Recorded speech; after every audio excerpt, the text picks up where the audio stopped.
In this video, we will take a look at what is a linear system, right?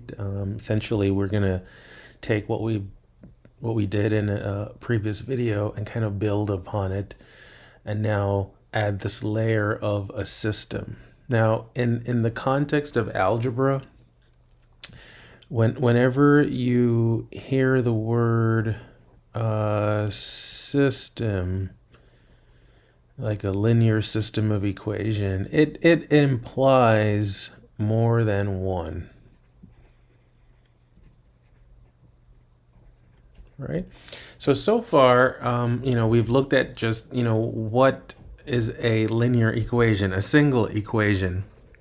And then we talked about, solutions and so forth. But here we're saying, what if we have more than one of those linear equations? In fact, we have a system of linear equations. What do they look like? How do you go about solving them? What do we know about them? So we'll dive into some of those ideas now. And let's start. So a linear system. So a linear system of m equations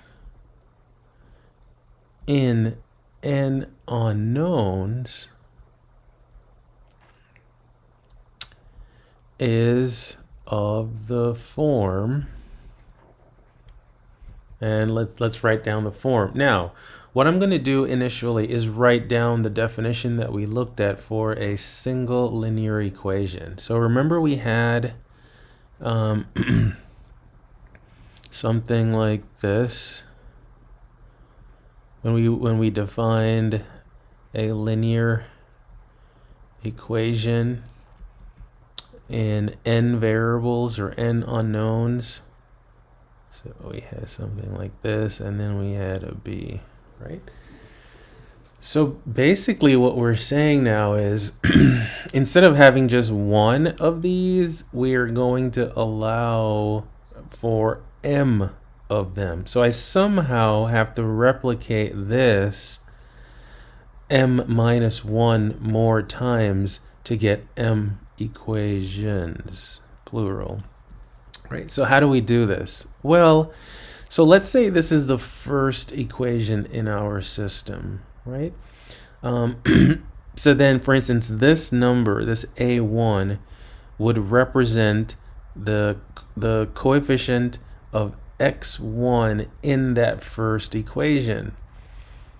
But then, we're going to have another a in front of x1 in the second equation right below. So somehow I need to distinguish, which, not only the fact that a1 is the coefficient of x1, I somehow need to add something to this notation that indicates that that's the case in the first equation. And what we do is this: we put another 1 in front of all of these subscripts in front of the a's.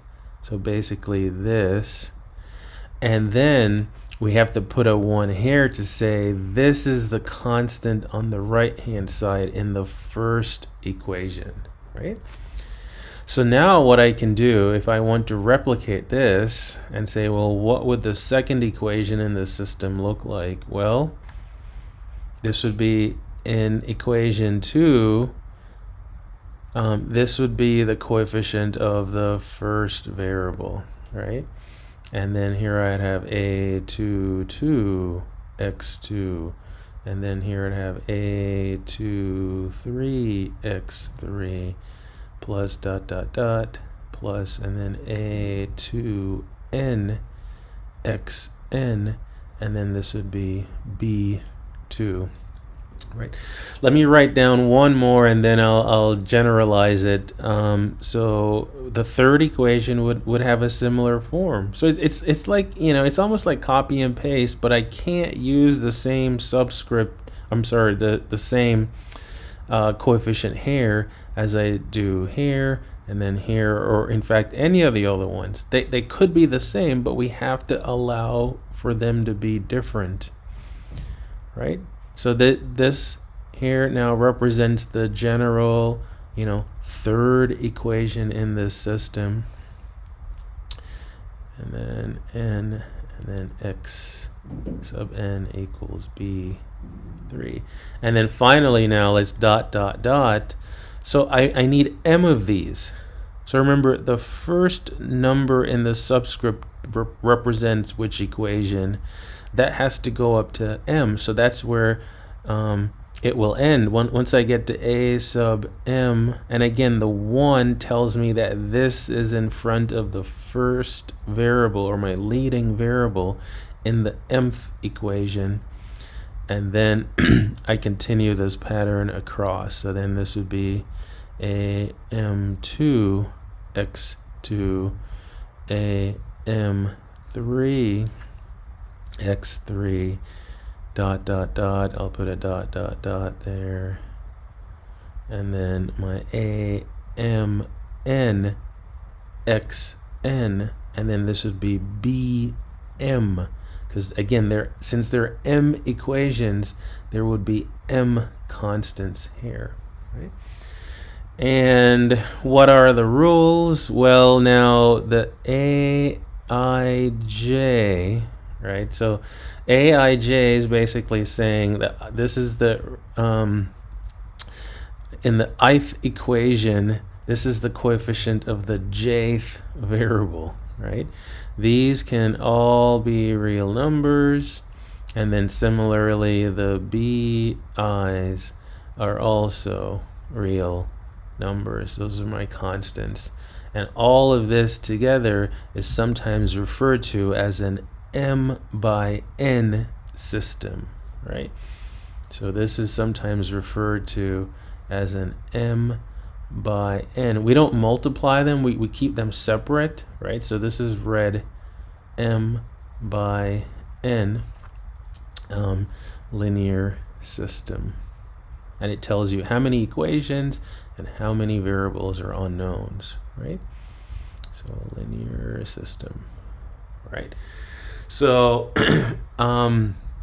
so this is really what we want to get to, because a big part of linear algebra, or matrix algebra sometimes it's referred to, and we're going to talk a lot about matrices in the future, but a lot of it stems, it boils down to when will I have a solution to this, and how many solutions do I have, right? It's two simple questions, and let me kind of write those questions down.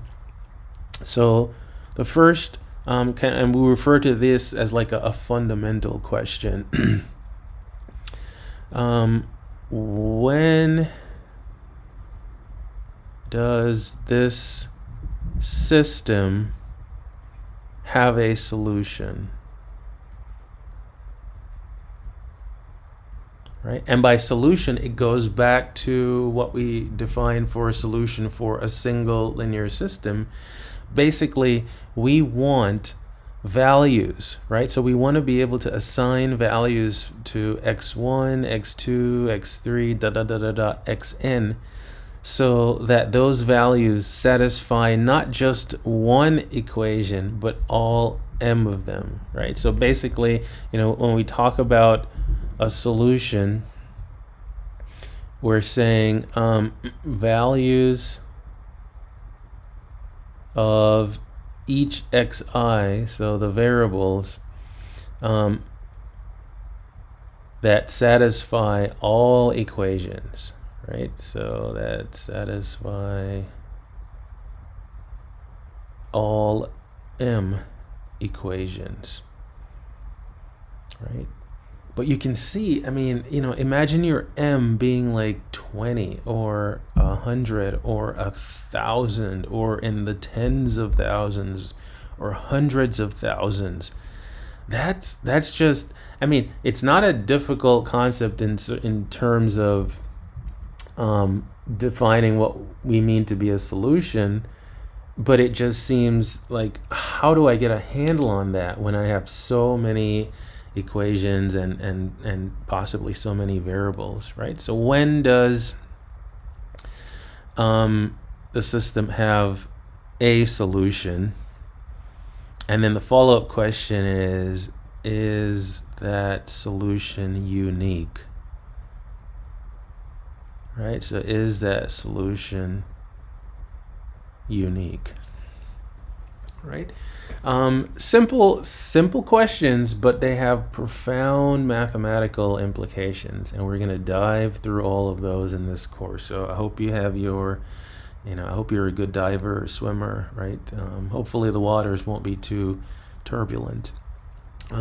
So what do they actually look like? So since we've tackled the solution to a single linear equation, let's just go to two. In fact, let's just look at a simple 2x2 system, or maybe several of them, and see what we can garner from them.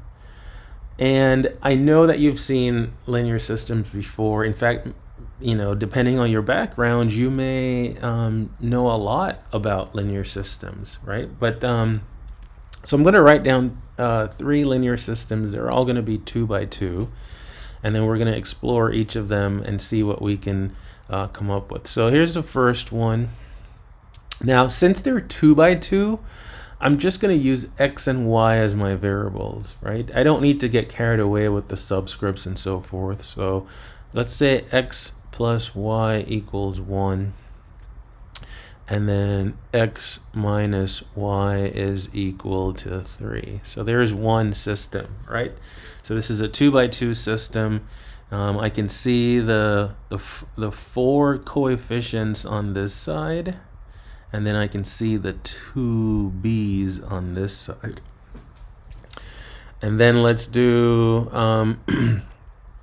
another one. Let's say 2x minus y equals -3. And then let's do something like negative x plus 1/2 y is equal to 3/2. Right, so there's there's that one. And then let's say x minus 2y is equal to 0, and then let's say -4x plus 8y is equal to 1, something like that. All right. Okay, so let's see what we know about solving these systems. So, think back to algebra. Like, this one is set up really easily that we can eliminate the y. So let's say we just add these two equations. So I would end up with 2x, and then the y's would cancel, and then I would have a 4 there, so x would be equal to 2, and then we substitute back in. So when x is equal to 2, what is y? So we'd have 2 plus y. I'll use the top equation is equal to 1. So then y would have to be -1, right? So it looks like whenever x is equal to 2 and y is equal to -1, we are able to satisfy both equations. And you can double check, right?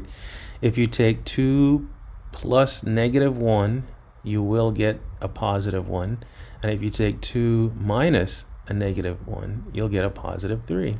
So we have the solution to -1. All right.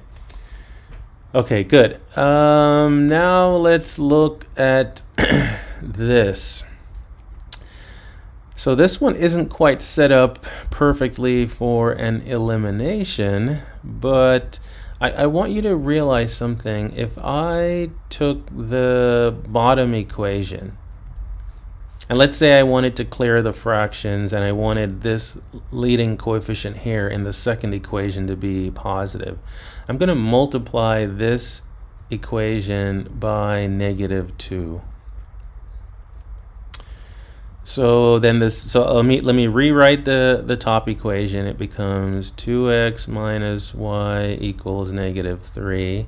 And then the bottom equation, if I distribute the -2 to the left and right side of that equation, I end up with a +2, and then a -y, and then a -3. So I end up with the exact same equation. So this is almost redundant, right? It's saying the same. It's like me giving you one equation and then giving you the exact same one to solve, right? So this really is redundant. So even though it started out looking like a linear system, and we just did a simple algebraic manipulation, we realized that, well, it's a system, but the equations are identical, right? So I'll just say that this one is redundant. That means I don't need it. It doesn't provide any additional constraint or information that's useful.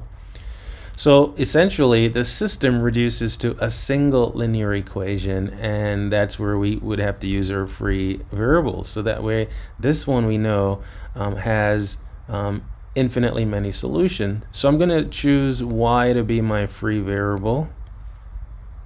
So if I do that, that's my parameter. Then I'm going to solve for x. So I'll have 2x minus t is equal to -3. So add t, divide by 2. So this tells me that x has to be, so it's going to be t minus 3 all divided by 2. I'll just write that as 1/2 t minus 3.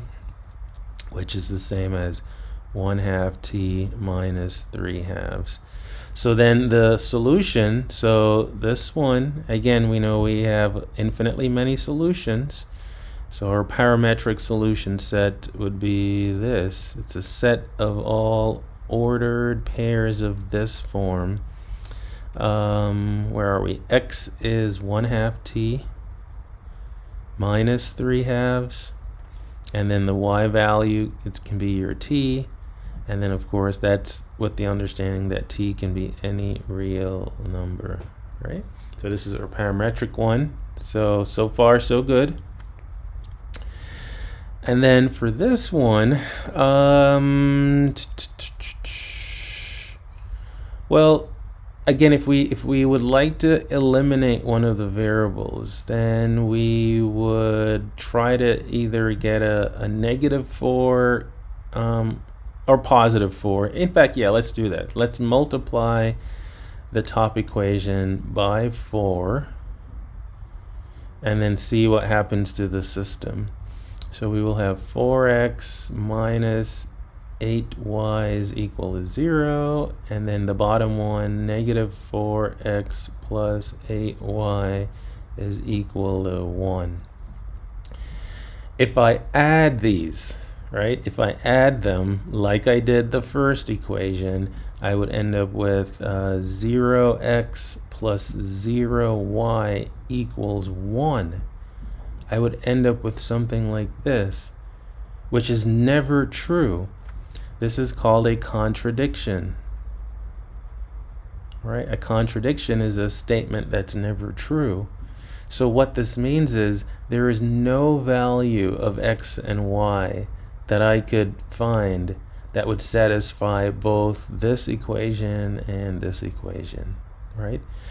Just to emphasize that point a little bit more, if I take the second equation and multiply it by -1, right? If I do that, then hopefully you'll see the contradiction more clearly, as the top equation would look like that. The bottom equation would look like this now, where the left-hand sides are identical. They're exactly the same, but then I have different b's. So there's no way I could find a pair for x and y that when I evaluate this equation, it would give me 0, and then when I evaluate this equation, it would give me -1, because I'm performing the same operations on the left-hand side. It's like having, a function or something where your input is the same, exactly the same, but you get a different output. That can't happen, right? So this means this system has no solution. Right, and let's go back and kind of qualitatively describe the types of solution. This one has infinitely many solutions because of that free variable. So infinitely many solutions, or you could say it has infinite solutions. But this one only has one solution. There's one ordered pair that would satisfy both, and we refer to that as a unique solution, right? So don't confuse the number of variables, right, with the number of solutions. This is just saying that we have to find values for two variables that would satisfy both equations, and only one pair, right? This is one pair has that particular property.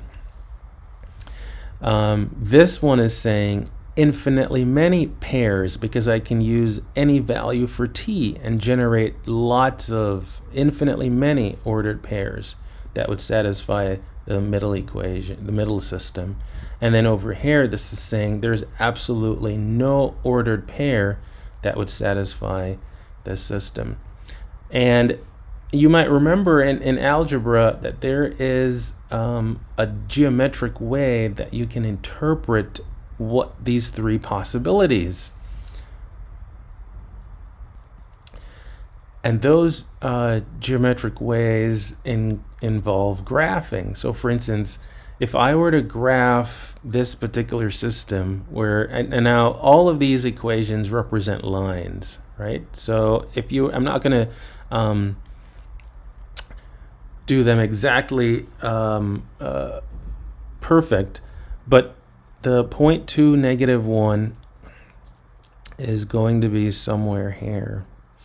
If you graph the two equations in our system, the x plus y equals 1 and then x minus y equals 3, you're going to have a pair of lines that intersect at just one point. So, you'll probably have one that goes like this, and it looks like these have opposite slopes, so one will be like that. And then this would be the only point, the single point of intersection. For the second system, to see the infinitely many solutions, what would happen is if you graph these two lines, and let me see, these lines have positive slope, they would be identical. You would have one line there, and then when you graph the other one, they would be exactly on top like that. Right? And that's why it boiled down to just a single equation. So when you graph that equation, you'll get an entire line. So as opposed to getting just one ordered pair in common, they have all these ordered pairs in common. And then the third possibility, for the lines never to intersect, meaning they never touch each other, then they would have to be parallel. In this case, the slopes, and you can verify this, the slopes would be positive, and they would look something like that, right? Right. So one point of intersection, right, geometrically corresponds to a single solution to the algebraic system. Infinitely many points of intersection, so infinitely many points of intersection, that leads to, again, a free variable and lots of solutions. And then over here where you don't get a solution at all, so you have parallel lines, right? So they never meet. So they have there's no way to satisfy both. You can't find at least one ordered pair on both lines, right? And it turns out, remarkably, that this is true for even if the system has a million variables and a million equations, that one of these three things have to be true. And some anytime you have like something where it's one of three has to be true, it's sometimes referred to as a trichotomy, right? Exactly one of these things have to be true, and it is actually a theorem which we will prove later on when we have a little bit more, tools at our disposal. But it basically says this: for any m by n, and it has to be linear, right? Linear system.